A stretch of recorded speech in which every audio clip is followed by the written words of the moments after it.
How's everybody doing?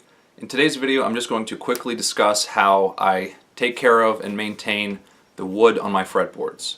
This applies to all fretboards that are not sealed off. So like a sealed off maple fretboard on a Fender, this is not going to work for, but if you have just like an open rosewood fretboard or an open ebony fretboard, this is how I would take care of it. So I'm currently in the middle of restringing this guitar, and this is typically when I would condition my fretboard, when all the strings are off. I like to use lemon oil.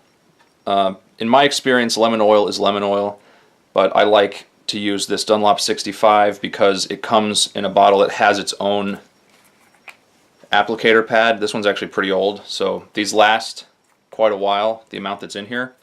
They tell you to shake it because that's what will get the oil onto the applicator pad to start off. To apply it, you simply just take the bottle and rub it on the fretboard. So you can see where it's starting to get glossy, where the lemon oil is. Obviously, when it hits the fret, this type of applicator can't really get far into the corner. So after I apply it to every fret, what I'll usually do is go back over it with some kind of a cloth or a paper towel and kind of spread it around so it gets the most coverage.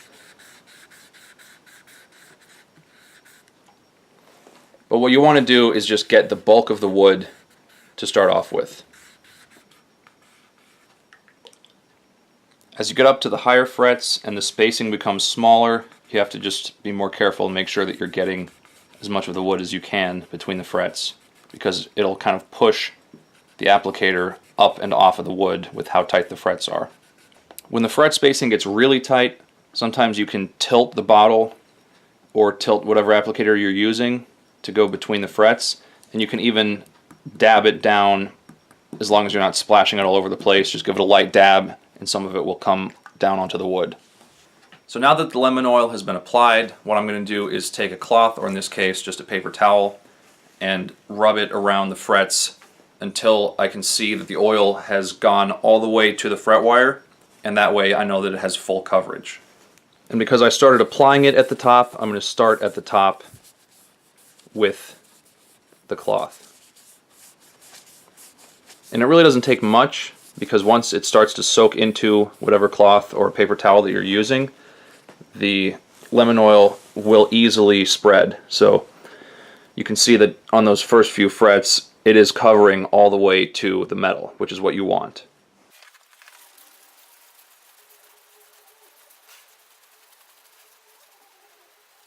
So now you can see that throughout the entire fretboard, there is pretty good coverage of lemon oil. That will actually soak in a little bit more, so it won't look as shiny, but the wood will look a little bit darker after you do that than before you started.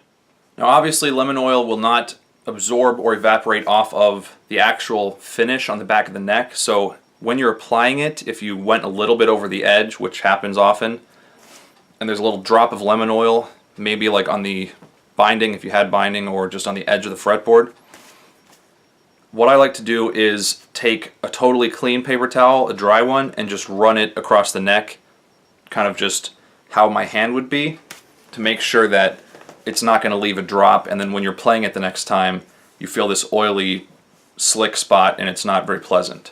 So I just take a perfectly clean paper towel and just run it up the neck from the back, give it a little bit of wrap over to where you might touch the fretboard, because you don't want to get that oil on your hands while you're playing.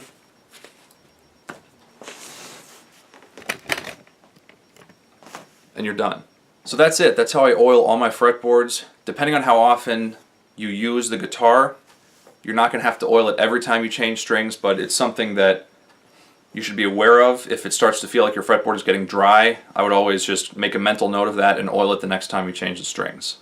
And as always, thank you for watching. If you guys enjoyed this video, don't forget to share it and subscribe to my channel for more guitar and music related content. Thank you.